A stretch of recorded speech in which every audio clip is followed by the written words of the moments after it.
When people talk about the San Francisco earthquake of April 18, 1906, they talk about the shaking. They talk about the fires. They talk about the 4 square miles of a great American city reduced, in 72 hours, to rubble and ash. They talk about the 3,000 dead, the 225,000 left without shelter, the Victorian mansions collapsed like wet cardboard, the proud civic buildings split down the middle as if God had taken a knife to them. What they don't talk about is what was running underneath all of it. Not the cable cars, not the gas mains, not the sewer lines. Something older, something more deliberate. Something that, the moment the earthquake cracked open the city's foundation and the recovery teams went down into the earth, stopped resembling anything in the municipal records and started resembling something nobody had an explanation for. This is not a story about an earthquake. This is a story about what an earthquake revealed. And it begins, as so many buried stories do, with a single overlooked detail in a report that almost nobody read.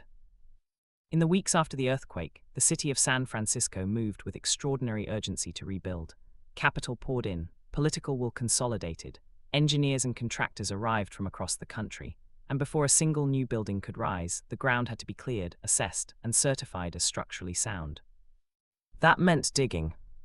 Not just surface clearance, not just hauling brick and timber from collapsed facades.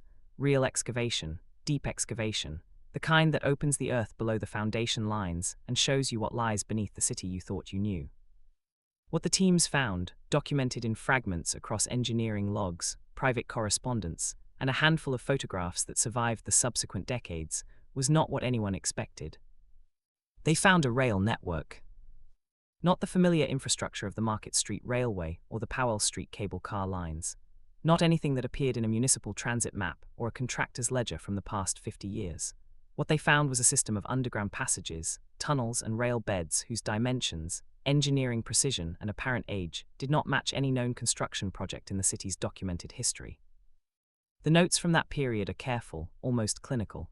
Pre-existing passage, rail configuration, origin unclear, tunnel section, no corresponding record, infrastructure inconsistent with known contractors or timelines. And then, with a quietness that is itself suspicious, the notes stop. The passages were incorporated, sealed, or simply omitted from subsequent maps.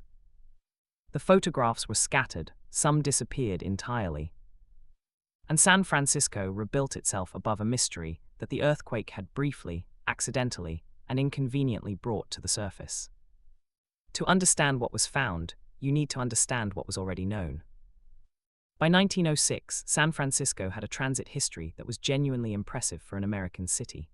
The first cable car line had operated since 1873, designed by Andrew Halliday to solve the problem of the city's terrifying hills. By the time of the earthquake, a network of cable car and streetcar lines crossed the city's major corridors, threading through downtown, out to the Sunset and Richmond districts, down to the waterfront. These systems were well documented. The Market Street Railway had ledgers. The cable car lines had engineering drawings. Every route, every tunnel approach, every underground cable channel was recorded, mapped, and filed with the city. When the recovery engineers went underground after the earthquake, they knew what they were supposed to find. What confused them from almost the first day of excavation was what they found instead.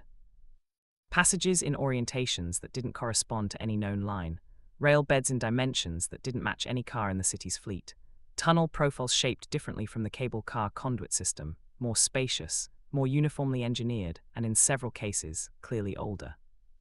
The soil disturbance around the structures, the mineralization on the walls, the degree of geological integration, all of it suggested these were not recent Victorian construction projects that had simply fallen off the record.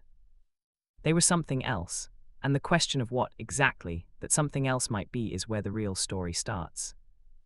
The first thing that distinguished the recovered tunnels from known San Francisco infrastructure was scale.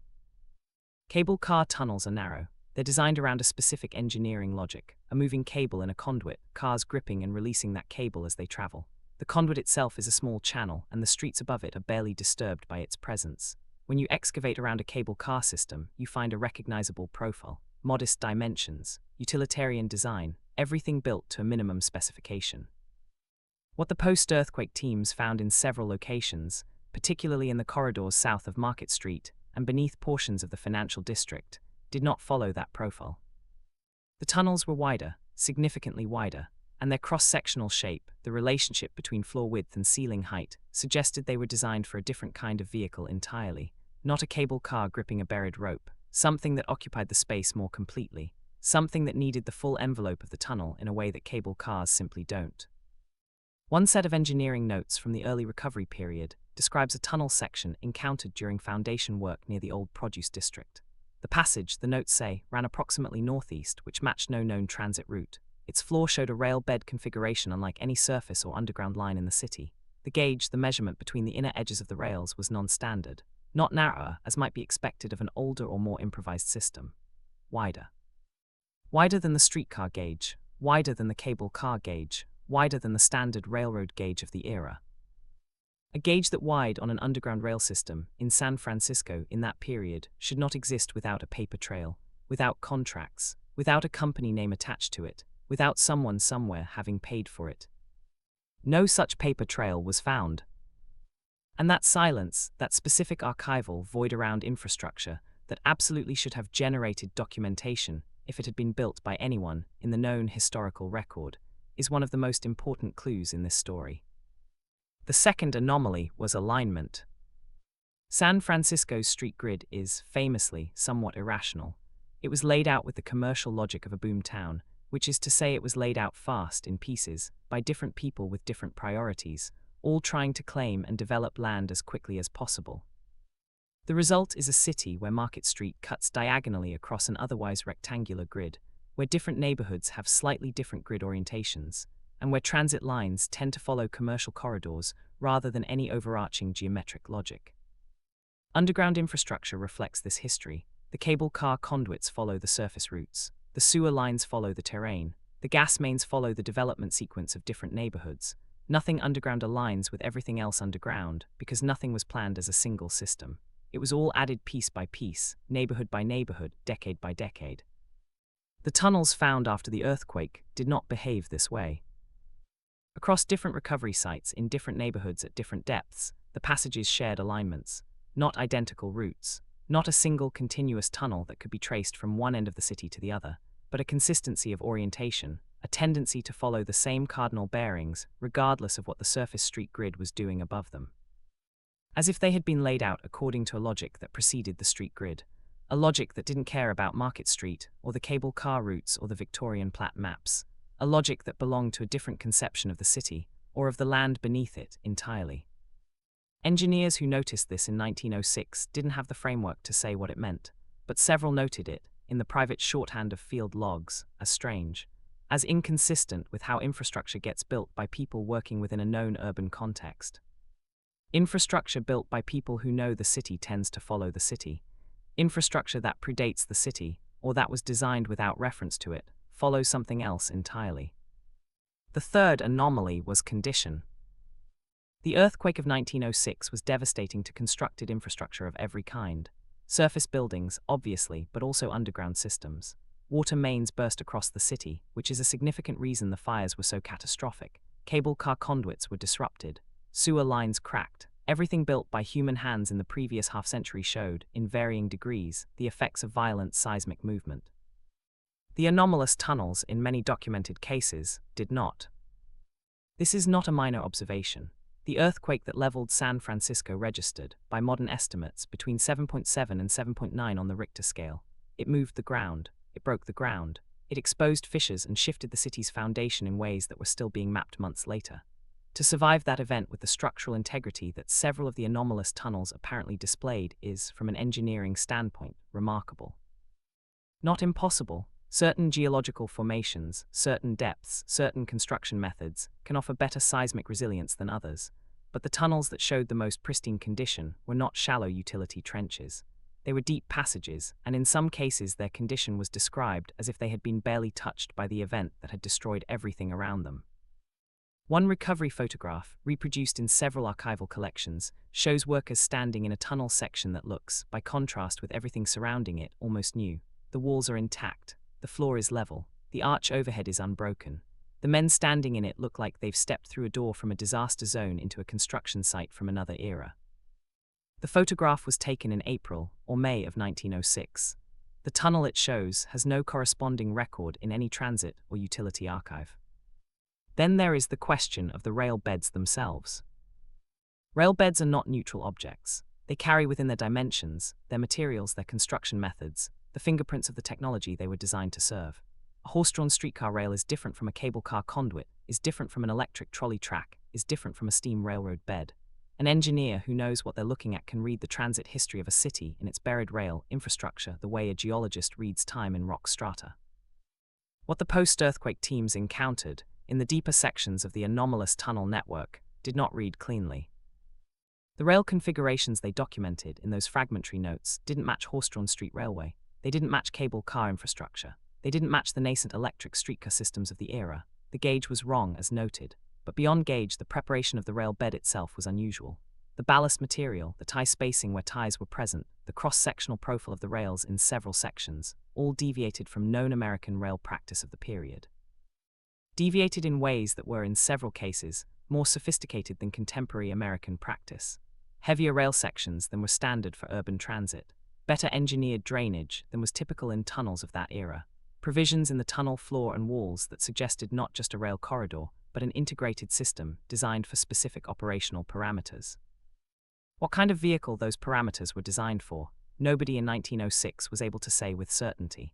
But several engineers noted, in terms that were guarded but unmistakable, that the infrastructure had been built by people who knew exactly what they were doing, who had designed it with a precision and intentionality that exceeded what was strictly necessary for the transit purpose most people would have assumed. It was over-engineered, in other words. Over-engineered in the specific way that infrastructure gets over-engineered when it's built to last, built for heavy use, built for the long term. Built, in short, to serve a city much larger, and a transit demand much greater than anything San Francisco had ever actually generated. The documentation problem is where this story becomes genuinely disturbing. In a city as thoroughly administered as San Francisco was by 1906, major infrastructure projects leave traces. Bond issues, contractor records, labor accounts, permit applications, engineering drawings. The paper trail for the cable car system is extensive and well preserved. The paper trail for the major sewer projects is intact. Even relatively minor utility work from the period shows up somewhere in municipal or private archives. The tunnels found after the earthquake generated almost no corresponding paper trail. Not a thin one, not a partially preserved one, almost none at all. There are a few possible explanations for this.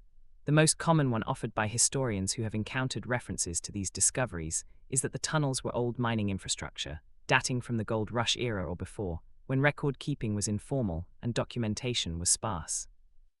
Old mine tunnels, the argument goes, could easily have been forgotten, could plausibly show unusual dimensions if they were designed for specific ore extraction purposes, and might explain the lack of city records. But mining tunnels don't look like transit infrastructure. They don't have rail bed configurations designed for passenger-scale vehicles. They don't have the geometric precision and consistent cross-sectional profiles that the recovery teams described. They don't maintain alignment across miles of urban terrain with the kind of consistency that several observers noted in the anomalous passages. And perhaps most significantly, mining tunnels in San Francisco, which was not primarily a mining city, would still have generated some record. The gold rush economy was frenetic, but it wasn't undocumented. Companies filed claims. Operations were recorded. The geology of the Bay Area was extensively surveyed from the 1850s onward. None of those surveys or records account for what was found in 1906. There is a name, rarely used in academic histories, but persistent in the specialist literature around this period, that describes what the physical evidence seems to point toward. The San Francisco Municipal Railroad, the system that would eventually become MUNI, was formally organized in 1912.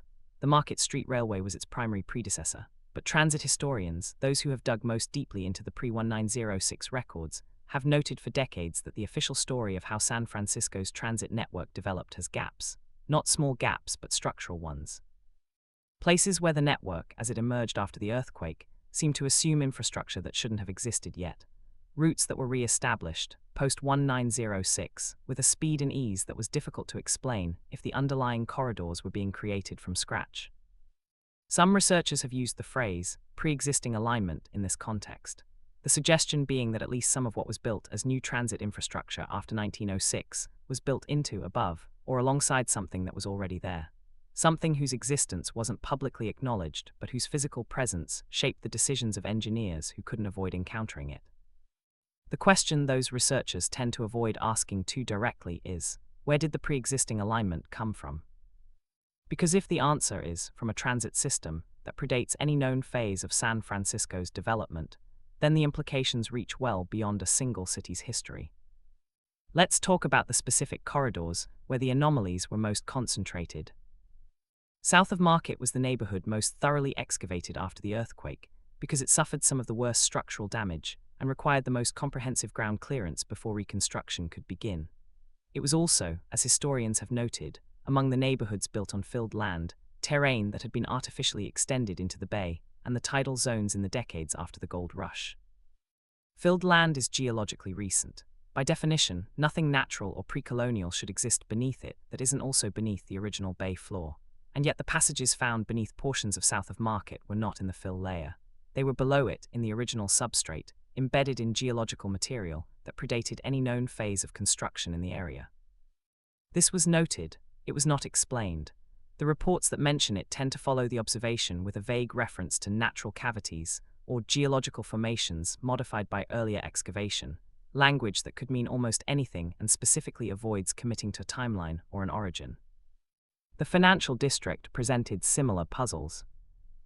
Several tunnel sections encountered during foundation work for new buildings after the earthquake were described, in building contractor records, as pre-existing and incorporated into new foundation designs where their structural integrity permitted. This was common enough practice that it didn't, on its surface, attract attention. When you're rebuilding a city at speed, you use what's there. But the contractors who incorporated those pre-existing elements were working with passages whose scale and engineering didn't match anything in the transit or utility history of the neighborhood. They were, in effect, building new San Francisco on top of an older San Francisco whose nature they either didn't understand or preferred not to ask about. The photographs. Any discussion of the 1906 discoveries has to grapple with the photographs, because the photographs are the most direct surviving evidence of what was actually encountered underground, and the photographs have a complicated history of their own. The earthquake and its aftermath generated an extraordinary volume of photographic documentation. San Francisco's destruction was one of the most extensively photographed disasters in American history to that point. Newspapers, government agencies, private individuals, and international observers all produced images. The earthquake archive is large. Within that archive, there is a subset of images that show interior tunnel and underground work. Not the dramatic surface rubble shots, not the panoramas of burning neighborhoods, but the quieter, technically demanding interior photographs that required workers to bring light underground and document what they found there. These images are harder to find. They appear in fewer collections, they've been reproduced less frequently, and when they have been reproduced, the captions attached to them tend toward the generic recovery workers, underground infrastructure, earthquake damage assessment. The images that researchers describe as most anomalous, those showing tunnel sections with the wide profiles and unusual rail configurations, are also the ones with the most inconsistent archival provenance. Some appear in one collection but not others. Some appear to have been separated from any identifying documentation. A few have simply not been locatable in the major archives despite references to them in other sources.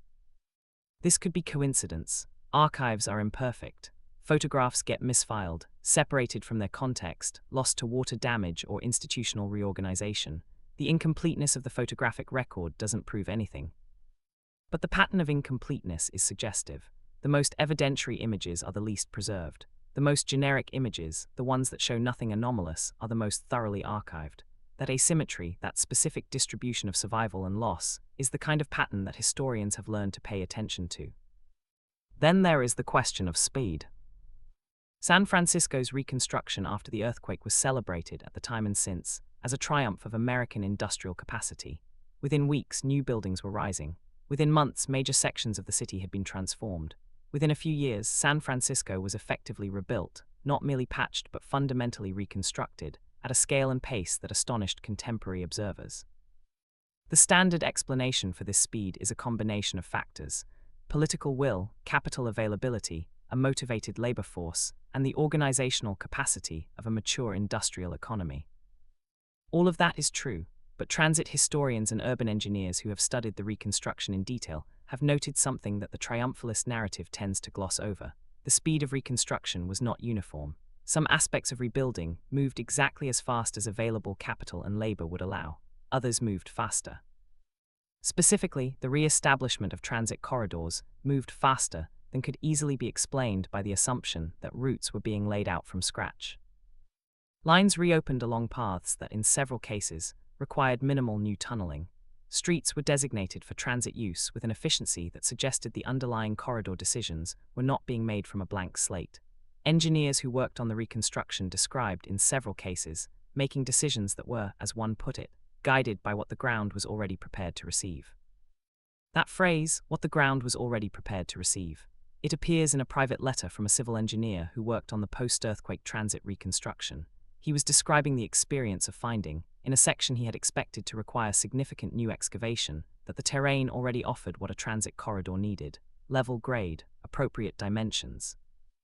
A path of least geological resistance that seemed, to his experienced eye, less like natural good fortune and more like preparation.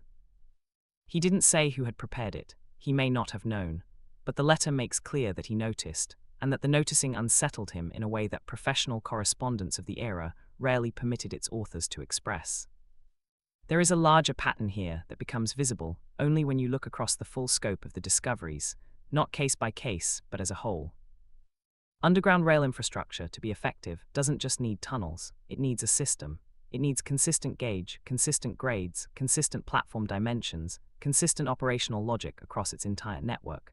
A transit system built piecemeal by different contractors over different decades tends to show that history in its infrastructure. Gauge changes where one era of construction meets another. Grade inconsistencies, where one engineering team's assumptions differed from the next. The accumulated inefficiencies of uncoordinated growth. What the recovery teams described beneath San Francisco was, in the aggregate, the opposite of that. The passages that appeared across different neighborhoods, different depths, different discovery contexts shared a coherence. Not identical construction throughout, not a single uniform tunnel type, but a family resemblance. An underlying design logic that expressed itself consistently even when the specific implementations varied. That kind of coherence doesn't happen by accident. It doesn't emerge from the uncoordinated work of multiple contractors over multiple decades. It happens when a system is designed as a system, when someone at some point sat down and decided what the whole network needed to be and built it to those specifications. The question of who that someone was, and when they made those decisions, is the question that the 1906 documentation consistently refuses to answer. And the refusal at this point has its own significance, because by late 1906 and into 1907, the engineers were not simply failing to answer the question, they had stopped asking it in any formal or public way. The entries in the logs became shorter, the language became more categorical, more dismissive. Old mine workings, abandoned utility corridor, natural formation. The specific, attentive documentation of the earlier recovery period gave way to something that looks, in retrospect, like an agreed-upon simplification. Not the conclusion of an investigation, the termination of one.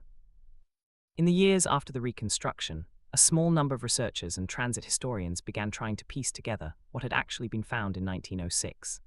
They worked from the surviving logs, the scattered photographs, the private letters, and the occasional reference in engineering literature that treated the anomalous discoveries as a known phenomenon, at least within specialist circles, even if they were never discussed publicly. What those researchers found was a consistent pattern of discovery, followed by silence. The most thorough and anomalous infrastructure was found in the first months of excavation, when the recovery effort was most urgent and least controlled.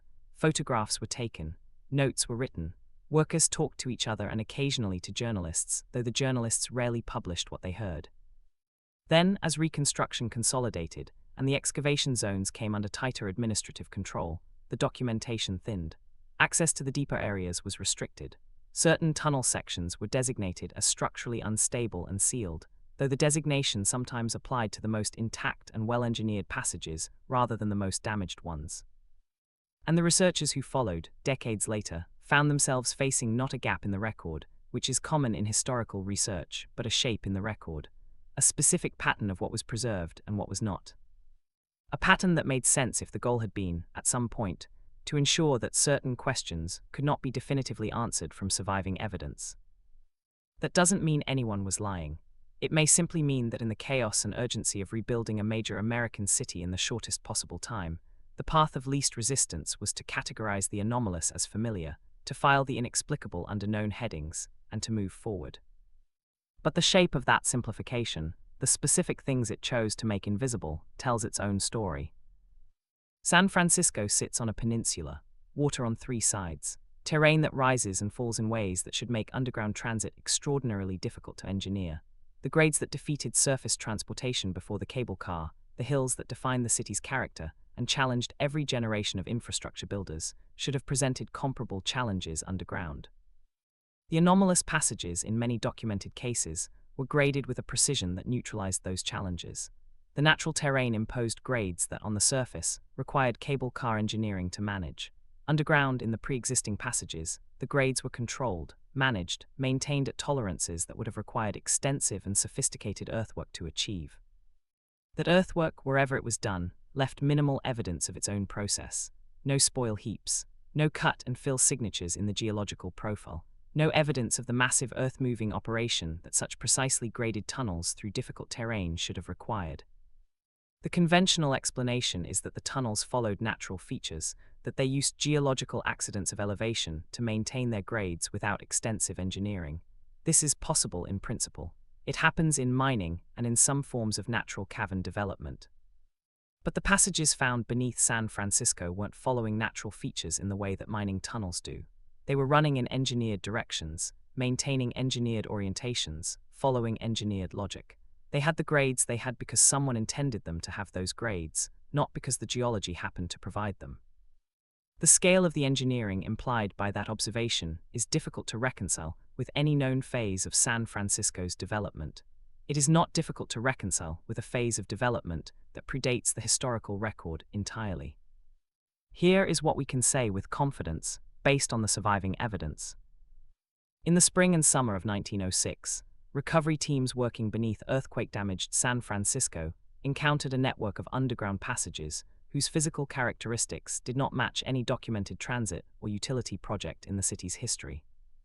The passages showed consistent internal dimensions, alignments that transcended neighborhood boundaries, rail bed configurations designed for vehicles not documented in the city's transit records, and a degree of structural integrity that survived the earthquake at levels that contemporary construction did not achieve.